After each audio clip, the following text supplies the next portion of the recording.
Oke. Assalamualaikum warahmatullahi wabarakatuh. Selamat pagi kepada Profesor Dr. Neti Karnati MPD, selaku dosen pengampu juga Ibu Gelar Gelora Mustika MPD, selaku dosen pengampu mata kuliah Manajemen Kearsipan.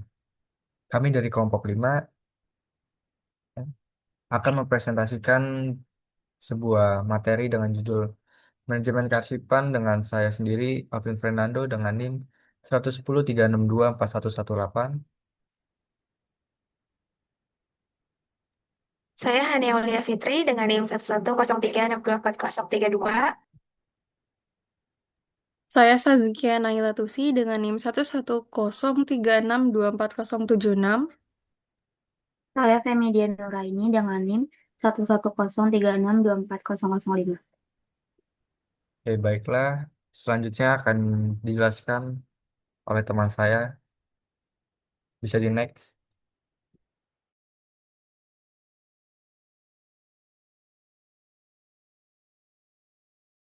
Oke, yang pertama kita akan membahas definisi kearsipan terlebih dahulu. Jadi, arsip dapat diartikan sebagai warkat atau naskah dari suatu badan pemerintah atau swasta yang diputuskan sebagai bahan berharga untuk diawetkan secara tetap guna keperluan mencari keterangan dan disimpan atau telah dipilih untuk disimpan pada suatu badan kearsipan. Jadi, kearsipan itu menyangkut pekerjaan yang berhubungan dengan penyimpanan warkat atau surat-surat dan dokumen-dokumen kantor lainnya. Kegiatan yang berhubungan dengan penyimpanan warkat, surat-surat, dan dokumen-dokumen inilah yang selanjutnya disebut kearsipan. Boleh di next? Oke, sekarang masuk ke jenis arsip. Boleh di next? Yang pertama ada arsip berdasarkan bentuk fisiknya. Nah, arsip berdasarkan bentuk fisiknya sendiri terbagi menjadi dua. Yang pertama ada arsip tertulis.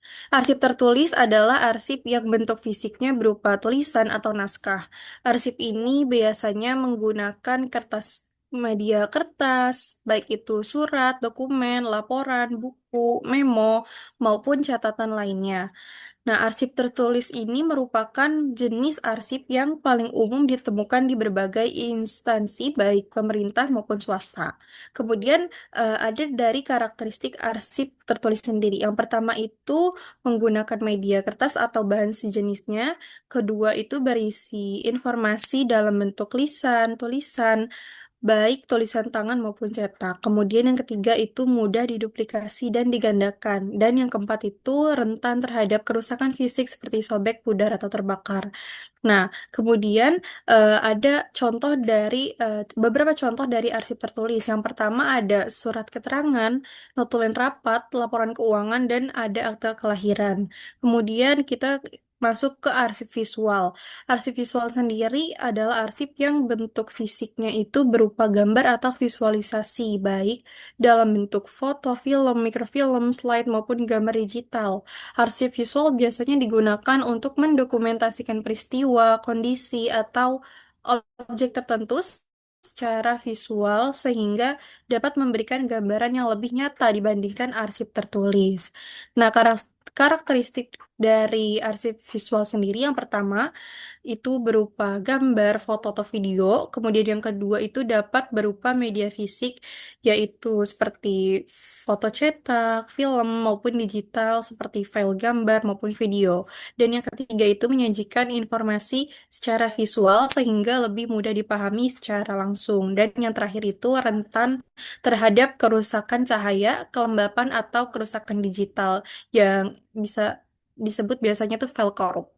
Nah, ada beberapa contoh dari arsip visual sendiri. Yang pertama itu foto kegiatan organisasi, rekaman video seminar, slide presentasi, maupun film dokumenter gitu. Boleh di next? Oke, yang kedua itu ada arsip berdasarkan masalahnya yang terbagi menjadi 5. Yang pertama itu ada financial record atau arsip keuangan. Arsip keuangan ini merupakan dokumen-dokumen yang berkaitan dengan segala aktivitas keuangan organisasi. Nah, arsip ini tuh menjadi bukti sah atas transaksi keuangan yang terjadi. Ada beberapa contoh dari arsip keuangan. Yang pertama itu ada bukti pembayaran seperti kwitansi, nota, faktur, kemudian kemudian yang kedua ada laporan keuangan bulanan maupun tahunan, kemudian yang ketiga ada slip gaji karyawan, yang keempat ada bukti transfer bank, dan yang kelima ada rekapitulasi pengeluaran dan pemasukan. Fungsi dari financial record sendiri yang pertama ada sebagai bukti transaksi keuangan yang sah dan legal, yang kedua itu menjadi dasar dalam proses audit dan pemeriksaan keuangan, dan yang ketiga itu dapat membantu perencanaan dan evaluasi keuangan organisasi. Jadi, financial record ini penting karena tanpa financial record yang apa namanya yang terstruktur, yang rapi, organisasi itu bisa kesulitan membuktikan keabsahan transaksi dan rawan terjadi penyalahgunaan data. Kemudian yang kedua ada inventory record, yaitu arsip persediaan atau arsip inventaris. Nah, arsip inventaris adalah dokumen yang berisi data tentang barang milik organisasi, baik barang yang masuk, keluar, maupun yang masih tersimpan. Terdapat juga beberapa contoh dari arsip inventaris ini. Yang pertama itu ada daftar inventaris barang, kemudian kartu stok barang, kemudian berita acara secara serah terima barang, kemudian laporan mutasi barang, dan yang terakhir ada dokumen pemeliharaan atau perawatan barang. Fungsi dari arsip inventaris sendiri yang pertama itu mengontrol dan memantau aset organisasi, kemudian yang kedua itu memudahkan pengecekan barang saat audit, dan yang ketiga itu mencegah kehilangan atau penyalahgunaan barang. Arsip inventaris ini sangat penting karena em, arsip ini tuh membantu organisasi menjaga asetnya agar tidak hilang, rusak, atau disalahgunakan. Kemudian yang ketiga ada personal record atau arsip personalia. Arsip personalia adalah dokumen yang berisi data dan informasi tentang individu yang terlibat di organisasi, seperti karyawan, pegawai, maupun anggota.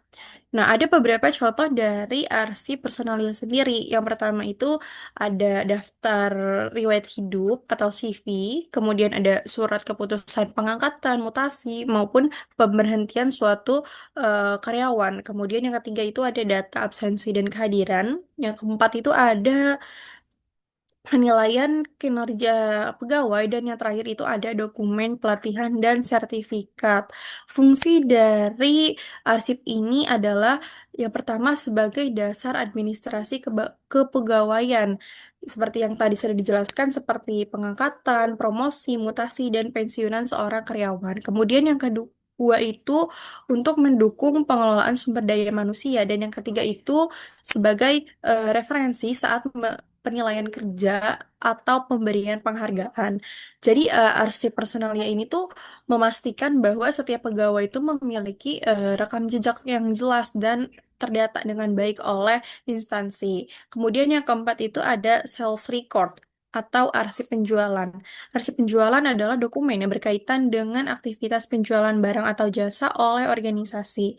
Ada beberapa contoh dari arsip penjualan sendiri. Yang pertama itu ada faktur penjualan, laporan penjualan harian, mingguan, bahkan bulanan. Kemudian ada daftar pelanggan, kemudian ada kontrak penjualan atau perjanjian kerjasama, dan yang terakhir itu bukti pengiriman barang. Nah, fungsi dari arsip penjualan sendiri itu yang pertama sebagai bukti transaksi penjualan yang sah, kemudian yang kedua itu menjadi dasar analisis dan evaluasi kinerja penjualan, dan yang terakhir itu mendukung pembuatan strategi pemasaran. Jadi, arsip penjualan ini memudahkan organisasi itu mengetahui perkembangan bisnis dan menjadi bukti jika ada komplain dari pelanggan. Kemudian yang terakhir ada production record, yaitu arsip produksi.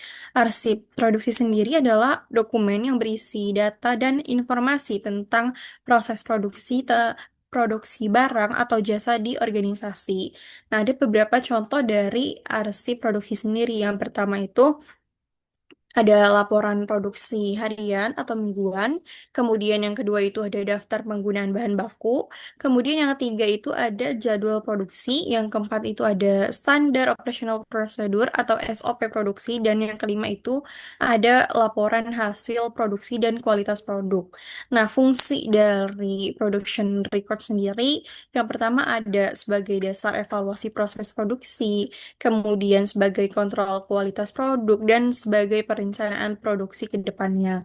Jadi, arsip produksi ini tuh membantu memastikan proses produksi itu berjalan lancar, efisien, dan sesuai standar mutu yang ditetapkan. Oke, boleh next. Kemudian ada arsip berdasarkan pemiliknya yang dibagi menjadi dua. Yang pertama ada lembaga pemerintahan. Jadi arsip lembaga pemerintahan ini berupa arsip yang dibuat, diterima, dan dikelola oleh instansi atau lembaga milik pemerintah, baik di tingkat pusat maupun daerah. Nah, arsip ini tuh biasanya berkaitan dengan pelaksanaan tugas, fungsi, dan kewenangan pemerintah. Ada beberapa contoh arsip dari lembaga pemerintah. Yang pertama itu ada surat keputusan SK dari kementerian atau dinas, kemudian yang kedua ada dokumen peraturan perundang-undangan, kemudian yang ketiga itu ada laporan pertanggungjawaban anggaran negara maupun daerah, kemudian yang keempat itu ada data kependudukan seperti KTP, dan yang kelima itu ada dokumen hasil musyawarah atau pertemuan resmi pemerintah. Karakteristik dari arsip lembaga pemerintahan sendiri yaitu bersifat resmi dan legal. Jadi arsip ini tuh memiliki kekuatan hukum. Kemudian yang kedua itu wajib dikelola sesuai dengan peraturan perundang-undangan kearsipan. Misalnya em, dikelola misalnya itu dari Undang-Undang Nomor 43 Tahun 2009 tentang kearsipan. Kemudian itu biasanya disimpan dalam sistem kearsipan nasional yang terintegrasi, dan yang terakhir itu dapat diakses publik sesuai ketentuan keterbukaan informasi. Nah, fungsi dari arsip lembaga pemerintahan sendiri yang pertama itu mendukung kelancaran administrasi pemerintahan, yang kedua itu sebagai bukti akuntabilitas dan transparansi publik, dan yang terakhir itu menjadi sumber data dan informasi dalam pengambilan keputusan pemerintah. Kemudian lanjut ke arsip instansi swasta. Jadi, arsip instansi swasta sendiri adalah arsip yang dibuat, diterima, dan dikelola oleh organisasi atau perusahaan non-pemerintah, baik yang berbadan hukum maupun tidak. Arsip ini berkaitan dengan aktivitas bisnis, operasional, dan administrasi perusahaan swasta. Ada beberapa contoh dari arsip instansi swasta sendiri. Yang pertama itu ada dokumen kontrak kerja sama bisnis, yang kedua ada laporan keuangan perusahaan, yang ketiga itu ada data karyawan dan personalia, yang keempat itu surat menyurat internal dan eksternal perusahaan, dan yang terakhir itu ada dokumen hak paten atau merek dagang. Nah, karakteristik dari arsip instansi swasta sendiri, yaitu dia tuh bersifat private atau internal, jadi tidak selalu harus dipublikasikan. Kemudian juga pengelolaan arsip ini tuh mengikuti kebijakan internal perusahaan, tapi tetap dianjurkan mengikuti standar kearsipan nasional. Dan yang terakhir itu umumnya tuh arsip ini difokuskan untuk mendukung kelancaran operasional dan perlindungan hak-hak perusahaan. Nah, fungsi dari arsip instansi swasta sendiri yang pertama itu mendukung kelancaran administrasi dan operasional perusahaan. Kemudian yang kedua itu menjadi bukti hukum jika terjadi sengketa bisnis. Dan yang ketiga itu sebagai dasar pengambilan keputusan manajemen dan perencanaan bisnis. Boleh di next?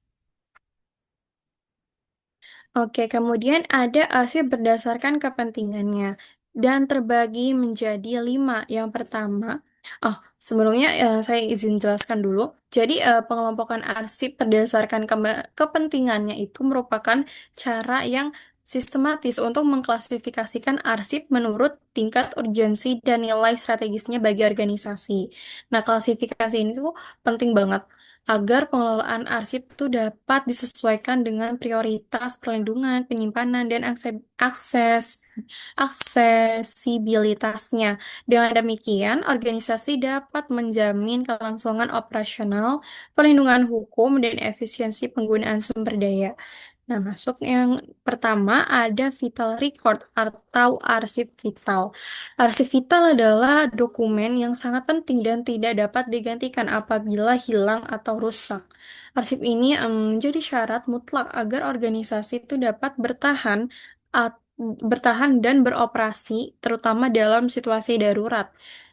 Nah, kemudian ada karakteristik dari vital record sendiri. Yang pertama itu bersifat esensial dan tidak bisa dipulihkan jika hilang. Yang kedua itu dibutuhkan untuk menjalankan fungsi minimal organisasi pasca krisis. Dan yang ketiga itu disimpan dengan pengamanan ekstra, baik fisik maupun digital. Kemudian ada contoh dari vital record sendiri. Yang pertama itu akta pendirian perusahaan atau lembaga, kemudian ada sertifikat kepemilikan aset seperti tanah maupun bangunan. Yang ketiga ada izin usaha dan dokumen legal lainnya seperti SIUP, surat izin usaha perdagangan, TDP, tanda daftar perusahaan atau total down payment. Kemudian yang terakhir itu ada kontrak-kontrak penting jangka panjang. Nah, strategi penyimpanan vital record ini biasanya itu disimpan di brankas tahan api atau lokasi aman khusus lainnya. Kemudian eh, di backup digital di server terpisah atau cloud dengan enkripsi. Kemudian juga aksesnya itu sangat terbatas dan diawasi sangat ketat. Nah, masuk ke yang nomor dua ada important record, yaitu arsip penting. Arsip penting adalah dokumen yang mendukung kelancaran aktivitas organisasi dan pengambilan keputusan, namun masih dapat diganti melalui salinan atau sumber lain jika terjadi kehilangan. Karakteristiknya sendiri itu yang pertama memiliki dampak signifikan terhadap operasional, tetapi tidak menghentikan seluruh aktivitasnya. Kemudian yang kedua itu masih memungkinkan direkonstruksi dari backup atau dokumen lain, dan yang terakhir itu sering digunakan dalam kegiatan rutin dan pengambilan keputusan. Ada beberapa contoh dari important record sendiri. Yang pertama itu ada laporan keuangan tahunan, kemudian yang kedua ada dokumen hasil audit internal, yang ketiga itu ada surat keputusan pimpinan, dan yang terakhir ada laporan proyek strategis. Nah, strategi penyimpanan dari important record sendiri, yang pertama itu biasanya digitalisasi dan penyimpanan dalam sistem manajemen dokumen elektronik atau DMS, yaitu dokumen manajemen sistem. Dan yang kedua itu backup rutin dan pengelolaan versi dokumennya. Nah, masuk ke yang nomor tiga ada essential record atau arsip essential. Arsip essential adalah dokumen yang diperlukan secara terus-menerus dalam aktivitas operasional sehari-hari organisasi.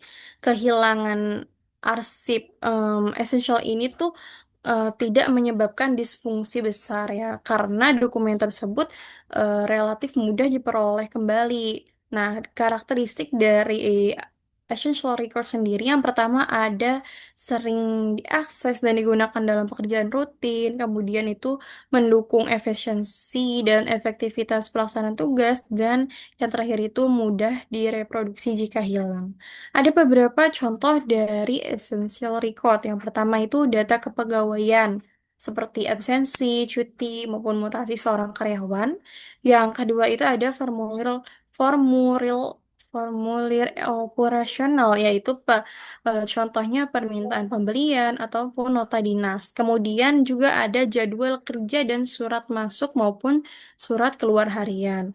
Nah, strategi penyimpanan dari essential record sendiri yaitu yang pertama disimpan dalam folder aktif yang mudah diakses unit kerja terkait. Kemudian yang kedua itu sistem pencatatannya yang rapi untuk memudahkan penelusuran. Kemudian masuk ke nomor 4 ada useful record. Jadi, useful record ini bisa dikatakan sebagai arsip berguna yang merupakan dokumen yang memiliki nilai referensial atau informatif. Nah, dokumen ini tuh digunakan untuk mendukung pengambilan keputusan, pelaporan, atau dokumentasi, namun tidak berdampak langsung pada kelangsungan operasional. Karakteristik dari useful record sendiri yang pertama ada digunakan dia tidak digunakan setiap hari, tapi penting sebagai bahan referensi. Yang kedua itu disimpan untuk jangka waktu menengah, dan yang ketiga itu tidak tidak memerlukan pengamanan ketat. Ada beberapa contoh dari useful record. Yang pertama itu ada notulen rapat, yang kedua itu ada dokumentasi kegiatan, yang ketiga itu ada laporan evaluasi kerja, dan yang terakhir itu ada draft kebijakan. Kemudian masuk ke strategi penyimpanan dari useful record sendiri. Yang pertama itu arsip preferensial itu disimpan secara digital dan fisik. Kemudian pengelolaan yang memudahkan pencarian saat dibutuhkan.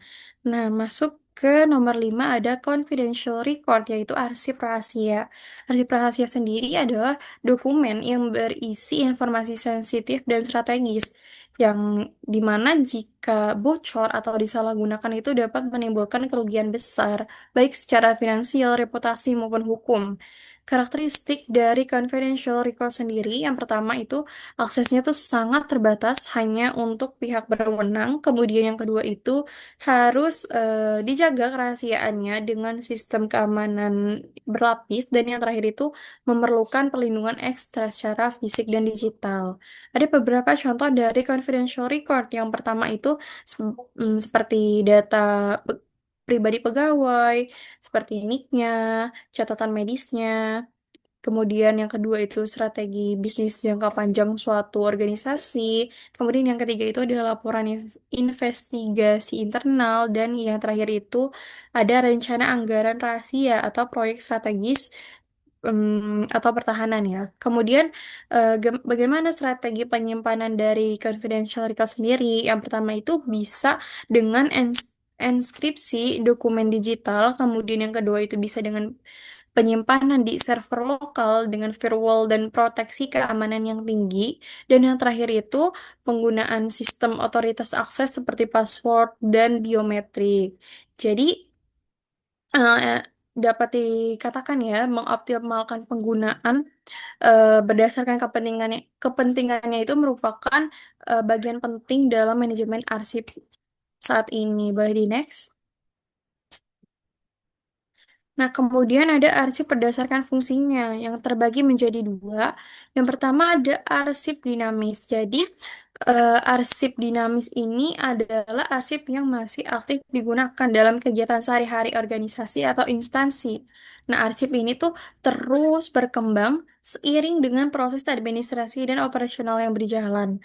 Karakteristik utama dari arsip dinamis sendiri, yang pertama itu dibuat dan digunakan dalam proses administrasi yang sedang berlangsung, kemudian sering diakses dan dibutuhkan oleh pengguna arsip.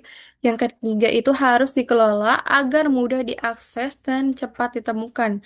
Dan yang keempat itu memiliki nilai administratif, hukum, keuangan, atau informasi yang masih berlaku. Ada beberapa contoh dari arsip dinamis. Yang pertama itu ada surat masuk dan surat keluar, kemudian ada nota dinas, kemudian juga ada laporan kegiatan bulanan, ada surat keputusan, dan yang terakhir itu ada dokumen kepegawaian yang masih aktif. Nah, kategori arsip dinamis sendiri itu dibagi menjadi tiga. Yang pertama, arsip aktif. Arsip aktif sendiri ya, merupakan arsip yang sering digunakan setiap harinya. Kemudian yang kedua ada arsip semi aktif, yaitu arsip yang jarang digunakan tetapi masih diperlukan sewaktu-waktu. Kemudian yang terakhir itu ada arsip inaktif, yaitu arsip yang sudah jarang digunakan dan menunggu masa retensi habis sebelum dimusnahkan. Nah, pengelolaan arsip dinamis ini em, seperti disimpan di unit kerja atau bagian yang membuat arsip tersebut, kemudian itu dikelola dengan sistem klasifikasi untuk memudahkan pencarian, dan juga bisa dialihkan ke media digital untuk efisiensi dan keamanan. Nah, masuk ke nomor 2 ada arsip statis. Arsip statis adalah arsip yang sudah tidak digunakan lagi untuk kegiatan operasional, tetapi tetap disimpan karena memiliki nilai sejarah, hukum, budaya, atau ilmiah yang penting. Nah, karakteristik utama dari arsip statis sendiri, yang pertama itu tidak digunakan dalam kegiatan administrasi sehari-hari. Terus juga disimpan secara permanen sebagai dokumen penting lembaga atau negara dan memiliki nilai abadi untuk referensi masa depan. Ada beberapa contoh dari arsip statis sendiri. Yang pertama, yaitu dokumen pendirian lembaga, kemudian juga ada arsip pidato gitu. Kemudian juga ada manuskrip atau naskah kuno, kemudian juga ada arsip pelaksanaan proyek besar nasional maupun foto dokumentasi pembangunan maupun monumen bersejarah. Nah, pengelolaan arsip statis sendiri ini biasanya tuh diserahkan kepada Lembaga Kearsipan Nasional atau daerah dan juga disimpan di Depot Arsip atau Arsip Nasional dan dapat diakses untuk kepentingan penelitian akademik maupun pelestarian sejarah. Jadi, perbedaan dari arsip dinamis dan arsip statis itu dilihat dari tiga. Yang pertama ada fungsi utamanya. Kalau arsip dinamis itu fungsi utamanya mendukung operasional dan administrasi. Kalau arsip statis itu fungsi utamanya sebagai pelestarian dokumentasi dan sejarah.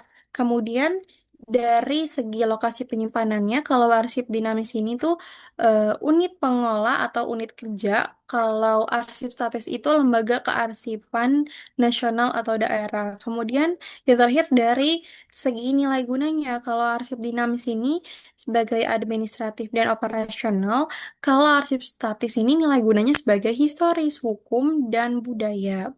Oke, boleh di next.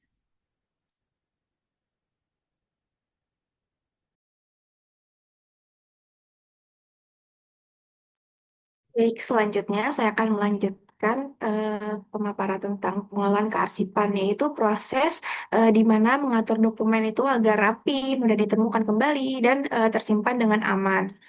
Menurut eh, menurut Badri Munir Sukoco, pengelolaan arsip adalah suatu proses penataan, penyimpanan, peminjaman, penemuan kembali, pemeliharaan, pengamanan, dan penyusutan dokumen baik dokumen fisik atau manual maupun dokumen elektronik dan sebagai proses yang menitik beratkan pada efisiensi administrasi yang tujuannya itu untuk menyusun dan menyimpan dokumen secara sistematis agar mudah diakses dan efisien secara administrasi. Kemudian ada beberapa tahapan utama dalam prosedur pengelolaan arsip. Yang pertama itu yaitu penciptaan arsip. Yang berarti ini adalah tahap awal saat arsip itu pertama kali dibuat, bisa dalam bentuk surat, gambar, rekaman, atau dokumen lainnya. Kemudian tahap yang kedua yaitu pengelolaan surat masuk. Di mana semua surat masuk itu dari yang berasal dari luar instansi harus dicatat dengan baik yang diterima lewat pos maupun ekspedisi. Kemudian tahapan yang ketiga yaitu pengelolaan surat keluar. Surat keluar harus ditandatangani oleh pimpinan, diperiksa isinya, kemudian dicatat di buku agenda sebelum dikirim ke instansi luar. Kemudian tahapan yang terakhir yaitu penggunaan arsip, di mana saat arsip dipinjam atau dibutuhkan kembali atau penemuan kembali, proses penemuannya itu bisa menggunakan kartu kendali, kode arsip, atau sistem pencatatan lainnya.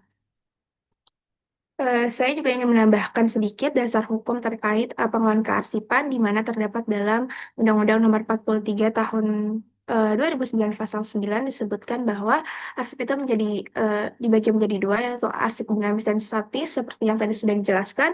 Kemudian pengelolaan arsip dinamis itu dibagi lagi menjadi arsip vital, aktif, dan inaktif, dan menjadi tanggung jawab dari pencipta arsip tersebut. Sedangkan arsip statis itu dikelola oleh lembaga kearsipan.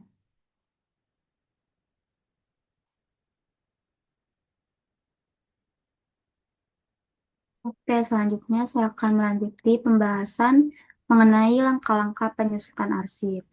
Jadi bagaimana sih sebenarnya proses penyusutan penyusutan arsip yang baik dan benar? Menurut pendapat Sujono yang dikutip oleh Seroji et al. Di tahun 2020, arsip ini dapat diperkecil atau dikurangi melalui beberapa metode tertentu. Yang pertama itu pemeriksaan arsip. Langkah pertama itu kita harus cek dulu nih isi arsip yang ada. Nah, kita lihat apakah arsip itu masih layak disimpan atau sudah saatnya dimusnahkan. Caranya adalah dengan menyesuaikan umur arsip berdasarkan jadwal retensi arsip yang sudah ditetapkan. Yang kedua, ini ada pencatatan arsip. Setelah kita tahu nih arsip mana yang waktunya harus dimusnahkan, nah semuanya harus dicatat dulu dalam daftar. Daftar ini penting supaya kita punya bukti dan informasi jelas tentang arsip apa saja yang akan dimusnahkan nanti. Selanjutnya ada pembentukan panitia pemusnahan. Nah, kalau arsip yang mau dimusnahkan itu usianya 10 tahun atau lebih, maka wajib dibentuk panitia pemusnahan arsip.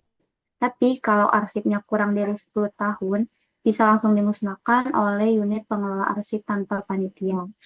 Nah, panitianya itu biasanya terdiri dari ketua, sekretaris, anggota dari beberapa unit seperti pengelolaan arsip, pengawasan hukum, dan unit terkait lainnya. Selanjutnya ada persetujuan pemusnahan. Nah, kalau arsipnya ini kurang dari 10 tahun, cukup dengan izin dari pimpinan organisasi aja. Tapi kalau lebih dari 10 tahun, perlu izin dari Arsip Nasional Republik Indonesia. Karena bisa jadi arsip itu masih punya nilai penting secara historis ataupun hukum. Selanjutnya, penyusunan berita acara pemusnahan arsip. Setelah disetujui, proses pemusnahan harus dibuatkan berita acara resmi. Ini penting sebagai bukti hukum bahwa arsip benar-benar sudah dimusnahkan secara sah dan formal. Berita acara ini juga bisa dijadikan pengganti arsip yang sudah nggak ada. Nah, yang terakhir ini metode pemusnahan arsip. Pemusnahan arsip bisa dilakukan dengan berbagai cara. Contohnya itu bisa dibakar, dicacah, atau dijadikan bubur kertas. Yang penting arsip tersebut tidak dikenali lagi, baik secara fisik maupun isinya.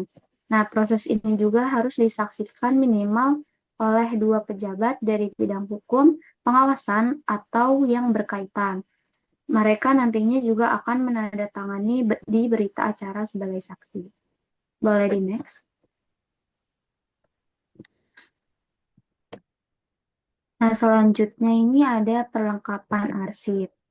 Yang pertama ini ada spindle file, ada vertical filling cabinet, ada open cell file, lateral file, unit block lateral file, card file, micro record file, relative, rack file, stop map folio, map cell hektar, folder, hanging folder, guide, tab guide, badan guide.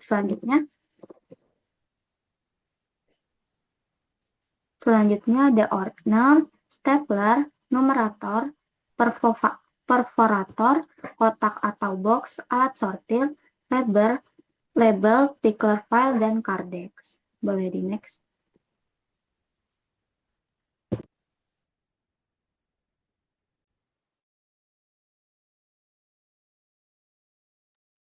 Baik, selanjutnya ada karakter kearsipan yang efektif menurut Cahya tahun 2023. Agar arsip bisa benar-benar berguna, arsip itu harus punya 4 karakter berikut. Yang pertama itu autentik dan terpercaya. Maksudnya, arsip itu harus asli dan tidak boleh palsu. Misalnya, surat keputusan itu harus ada tanda tangan asli atau cap resmi agar bisa dipakai sebagai bukti yang sah di mata hukum. Kemudian yang kedua itu informasinya utuh dan akurat. Arsip itu harus lengkap, tidak boleh ada bagian yang hilang atau diubah. Kalau dokumennya sudah dimodifikasi atau rusak, maka nilainya bisa berkurang, bahkan tidak bisa dipercaya lagi. Yang ketiga berbasis asal-usul atau principle of provenance. Artinya, arsip disimpan sesuai siapa yang membuat atau mengeluarkannya. Misalnya, surat dari bagian keuangan tidak boleh dicampur dengan surat dari bagian akademik, supaya kita tahu asal muasalnya. Kemudian, yang keempat itu berdasarkan aturan asli atau principle of original order. Arsip harus tetap disusun sesuai urutan aslinya saat dibuat. Jangan diacak-acak urutannya karena itu bisa membuat dokumen menjadi susah ditemukan kembali dan merusak konteks hubungan antar dokumen.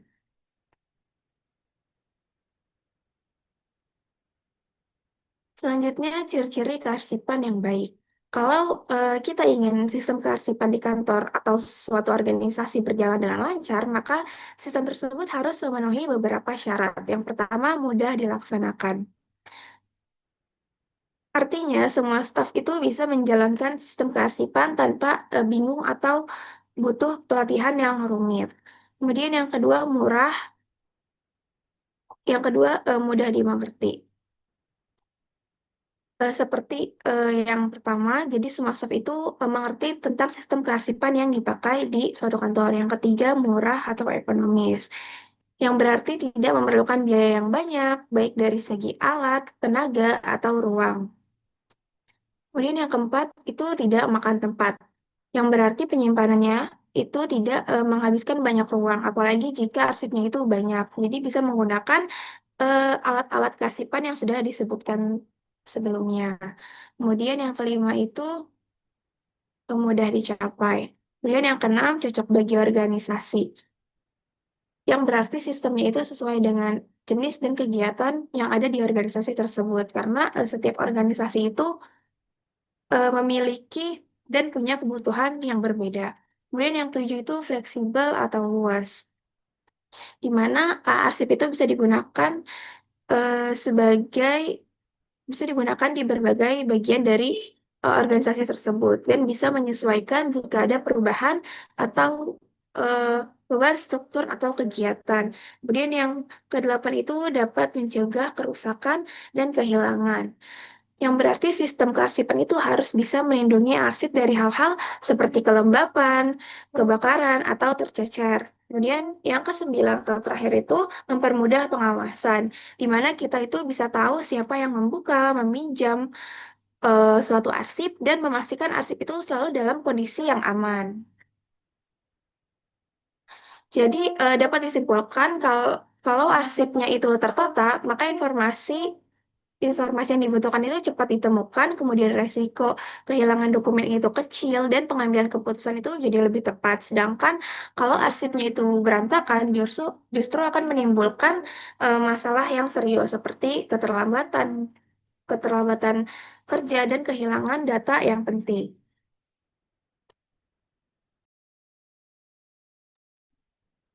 Oke, selanjutnya penyimpanan arsip. Menurut Susanti dan juga Puspasari tahun 2020, penyimpanan arsip ini adalah suatu sistem yang digunakan dalam penyimpanan dokumen atau arkat yang dapat mempermudah pencarian kembali dokumen tersebut.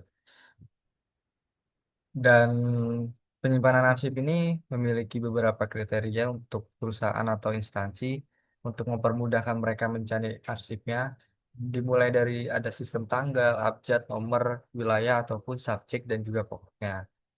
Selanjutnya, menurut Profesor Karnati dalam bukunya tahun 2019, ada tiga sistem penyimpanan arsip yang bisa dilakukan di suatu organisasi.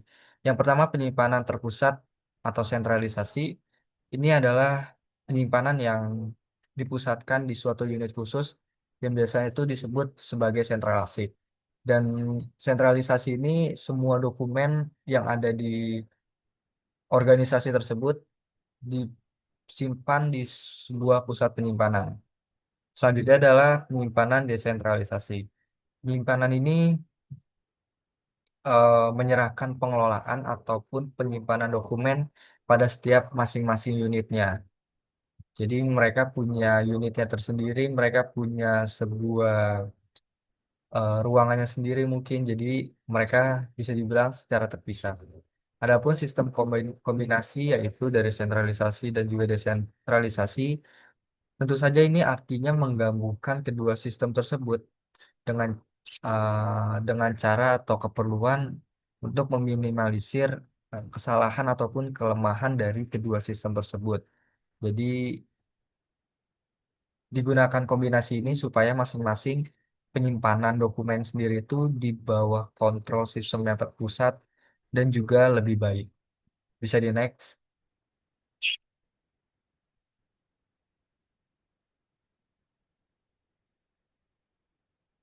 Selanjutnya sistem sentralisasi ini memiliki manfaat dan juga kerugian. Mulai dari mencegah duplikasi, pelayanan yang lebih baik, adanya keseragaman dalam sistem pengelolaannya, menghemat waktu, menghemat ruang perawatan, tulis kantor, dan jasa pada bagian lain.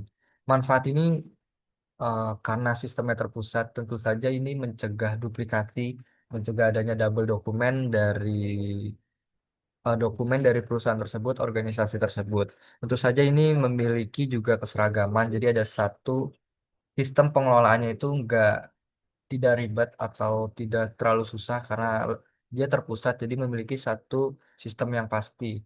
Tentu saja ini juga menghemat waktu, ruang, dan segala macamnya. Kenapa? Karena untuk mencarinya tentu saja hanya dibutuhkan di satu unit atau di satu tempat, jadi tidak perlu ribet mencarinya lagi. Tentu saja juga ada beberapa kerugiannya, mulai dari kesulitan fisik, kebocoran informasi, berbagai bagian mungkin punya kebutuhan yang berlainan, dan yang terakhir adanya ketakutan akan hilangnya dokumen pemakai, dia langsung memperoleh dokumen yang diperlukan. Dengan sistem yang terpusat, tentu semua informasi yang ada di dalam unit tersebut sangat rentan bila terjadi kebocoran. Karena mungkin jika di jika terjadi satu kebocoran, dokumen yang lain pun bisa ikut terbocor lainnya, dan ini menyebabkan dokumen tersebut hilang atau bahkan tidak bisa diakses lagi. Selanjutnya, bisa di next. Selanjutnya, sistem desentralisasi memiliki manfaat. Yang pertama, dekat dengan pemakai sehingga pengguna dokumen dapat dilihat secara langsung atau diawasi. Yang kedua, sistem ini sangat cocok bila informasi rahasia yang berkaitan dengan sebuah bagian instansi itu disimpan di tempat atau di orang yang bersangkutan. Juga sistem ini akan menghemat waktu dan juga tenaga. Jadi dengan sistem yang desentralisasi atau memiliki unit khususnya sendiri, tentu saja seseorang yang ingin mencarinya tersebut akan lebih mudah karena mereka tahu bagian mana aja yang perlu dicari dengan mencari pengelolanya di unit tersebut, dan juga ini dapat langsung diawasi oleh pengelola tersebut, dan ini akan menghemat waktu karena mereka hanya perlu mencarinya sesuai kebutuhan mereka. Dan juga kerugian, ada yang pertama, pengawasan relatif sulit dilakukan, terjadinya duplikasi ruangan, alat tulis kantor, perlengkapan yang jadinya itu kurang efisien, terus adanya tidak keseragaman, terus juga masing-masing bagian penyimpanan dokumen sendiri ini sama tersebar di berbagai tempat. Dengan adanya ini, kerugian ini tuh menyebabkan pengawasan yang sulit karena mereka terlalu tersebar di berbagai macam unit. Jadi seorang pengawas perlu mendetail mendetail mungkin secara rinci agar dokumen tersebut ini apakah hilang, apakah terduplikasi, ataupun adanya kebocoran informasi. Bisa di next. Selanjutnya adalah sistem kombinasi dengan beberapa manfaat. Yang pertama, menekan seminim mungkin kesalahan, pemberkasan serta dokumen yang hilang, menekan duplikasi dokumen, memungkinkan pengadaan dokumen yang terpusat dan berimbas jadinya efisiensi biaya lebih baik, dan memudahkan kontrol gerakan dokumen sesuai jadwal retensi dan pemusnahan. Dengan sistem gabungan terpusat dan unit khusus ini, itu saja pasti memiliki manfaat untuk meminimalisir kesalahan yang ada, entah mulai dokumen yang hilang, dokumen yang terduplikasi, ataupun dengan sistem ini eh, pengelola atau kantor atau organisasi ini nggak perlu memakan banyak biaya alat kantor yang perlu dibeli. Dan juga ini memudahkan mereka tuh mengontrol gerakan apa saja dokumen yang perlu diretensi atau dimusnahkan. Kerugiannya sendiri tentu saja sulitnya penggunaan dokumen dan kurang luas keseragaman di seluruh unit, belum ada atau tidak ada. Selanjutnya next.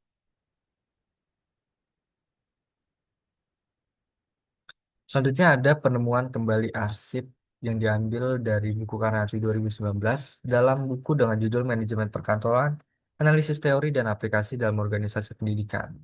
Penemuan arsip kembali atau retrieval terdapat dua aspek pengertian. Yang pertama, penemuan kembali ini bisa diartikan sebagai penemuan secara fisik atau manual atau konvensional. Artinya, penemuan ini dilakukan dengan kemampuan manusia tanpa menggunakan teknologi atau mesin lainnya. Dan yang kedua adalah apabila ada pihak yang ingin meminta atau meminjam arsip, tentu saja petugas arsip harus menempuh langkah-langkah sebagai berikut. Menanyakan kepada peminjam jenis arsip apa yang mau disimpan, ataupun mau dipinjam. Dan yang kedua, eh, menentukan kode berdasarkan nama yang telah diindeks agar memudahkan pencarian ataupun peminjaman dan penyimpanan.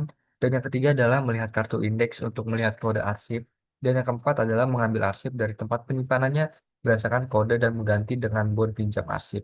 Ini akan memudahkan petugas arsip dengan hal-hal tersebut agar para yang ingin mencari atau menemukan kembali arsip ini itu bisa dilakukan secepat mungkin untuk mengefisiensi waktu ataupun biaya. Bisa di next. Selanjutnya ada digitalisasi arsip. Ini merupakan sebuah langkah atau proses awal dalam arsip yang tercetak menjadi bentuk digital.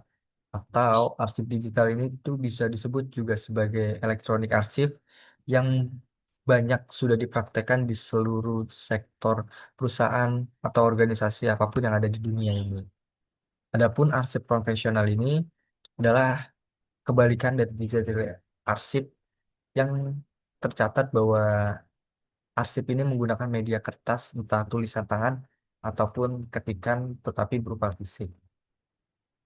Jadi arsip digital ini tuh sebuah sistem langkah atau tata cara pengumpulan informasi dengan berupa dokumen yang direkam atau disimpan menggunakan teknologi komputer ataupun sejenisnya dengan berbentuk dokumen elektronik. Bisa di next. Selanjutnya ada teknologi dalam digital arsip. Ini adalah beberapa contohnya. Ada empat. Yang pertama pemindai atau scanner. Ini sangat penting dibutuhkan dalam sebuah organisasi untuk memindai atau meng-scan dokumen tersebut agar menjadi dokumen digital atau elektronik. Yang kedua sistem manajemen dokumen elektronik. Ini berguna untuk menjadi sebuah security atau menjadi sebuah pengaman di mana dokumen ini tuh eh, agar sebaik mungkin tidak terbocor ataupun terhack. Yang ketiga adalah penyimpanan awan atau cold storage ataupun G-Drive ataupun dan segala lainnya. Penyimpanan ini penting karena untuk menyimpan dokumen dalam bentuk digital yang nantinya pengguna itu bisa men-share kepada pengguna lain agar bisa dilihat ataupun digunakan bersama di dalam sebuah unit mereka sendiri. Yang keempat ada teknologi keamanan data dengan eh, dokumen enkripsi ini sebuah dokumen bisa dikunci ataupun diberi password agar si yang mau mengakses ini nggak sembarangan ataupun tidak terjadinya kebocoran informasi. Bisa di next. Adapun tantangan dan solusi untuk mengatasinya. Dan tentu saja tantangannya adalah keterbatasan infrastruktur teknologi. Dengan keterbatasan ini tentu saja sebuah organisasi perlu memikirkan rencana ataupun sebuah awalan bagaimana sebuah organisasi itu bisa memulai digitalisasi arsip mereka dari hal-hal yang paling kecil atau dari scanner ataupun mulai menyicil atau membeli atau mengumpulkan barang-barang yang seenggaknya itu memang sangat diperlukan untuk agar pekerjaan mereka tuh lebih efektif dan juga efisien. Dan yang kedua ada tantangannya kurangnya sumber daya manusia yang terlatih. Pada dasarnya memang masih banyak walaupun hidup di zaman modern ini manusia ataupun orang yang bekerja masih kurang dalam menggunakan teknologi. Jadi perlu adanya pelatihan ataupun bimbingan kepada seseorang di suatu organisasi terkait penggunaan teknologi digital ini. Dan yang ketiga adalah biaya yang tinggi. Dengan menggunakan teknologi, memang bisa dibilang teknologi ini memiliki biaya yang cukup tinggi ketika mau digunakan. Maka dari itu perlu rencana yang strategis dari seorang organisasi, seorang pimpinan, agar mereka melihat kebutuhan apa saja yang harus mereka beli terlebih dahulu. Dan yang keempat, tantangannya adalah masalah keamanan dan privasi data. Memang arsip digital yang paling harus dijaga adalah dokumen. Harus aware sekali dengan kebocoran informasi. Maka dari itu diperlukan sebuah privacy data, sebuah sistem keamanan di mana hanya organisasi mereka sendiri lah yang bisa mengakses dokumen tersebut. Bisa di next. Selanjutnya kelebihan dan kekurangan digitalisasi kearsipan. Ada yang pertama perubahan dalam pengelolaan dan pemanfaatan arsip di era digital. Kelebihannya tentu saja ini memudahkan mereka menjadi lebih efektif dan efisien. Tetapi ada kekurangan kelemahannya di mana pengguna ataupun organisasi harus terus belajar dan perubahan mereka ini harus bisa secepat mungkin mereka kendalikan agar arsip digital ini tuh bisa benar-benar mereka manfaatkan. Dan yang kedua, peluang baru dalam pelayanan dan kebijakan publik yang lebih efektif dan efisien. Kelebihannya tentu membuat pelayanan mereka menjadi lebih baik dan kebijakan mereka terhadap publik maupun organisasi mereka itu menjadi lebih efektif dan efisien. Dan yang ketiga adalah peningkatan kolaborasi antar institusi.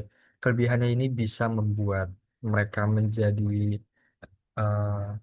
kolaborasi atau menjadi kerjasama antar organisasi mereka untuk menciptakan atau membuat pengelolaan arsip mereka ini menjadi semakin lebih baik. Bisa di next. Selanjutnya ada manfaat dan keuntungannya sendiri. Menurut Lukman 2019 ada beberapa manfaat yang sangat akan membantu pekerjaan manusia jadi lebih mudah jika dalam dilakukannya arsip digital ini.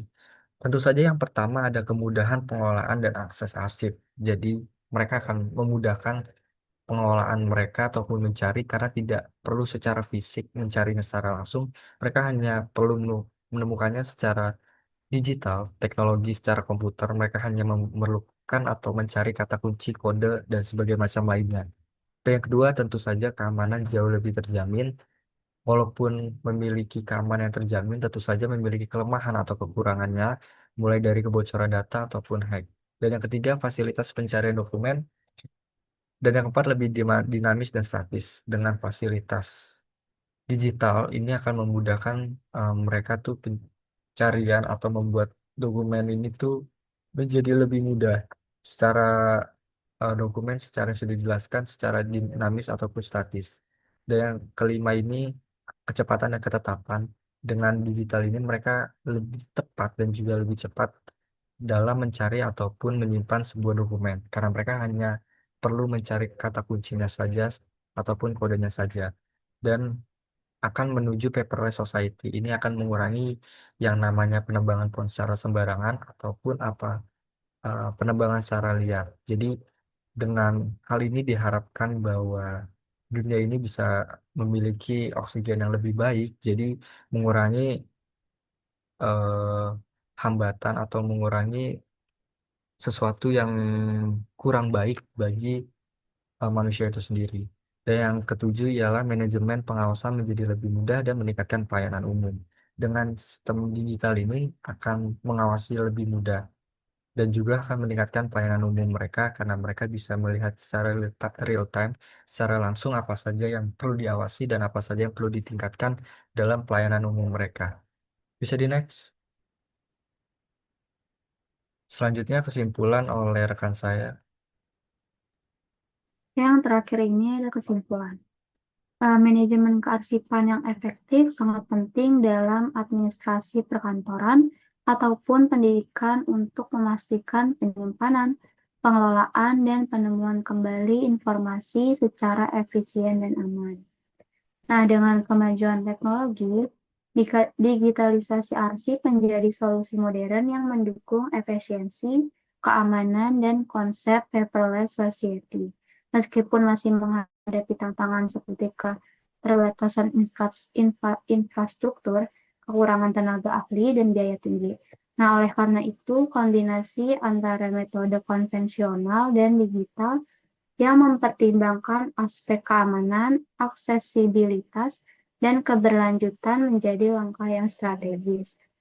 Pemahaman yang mendalam tentang manajemen kearsipan dan pemanfaatan teknologi yang tepat menjadi kunci utama dalam menciptakan sistem kearsipan yang optimal di era digital ini.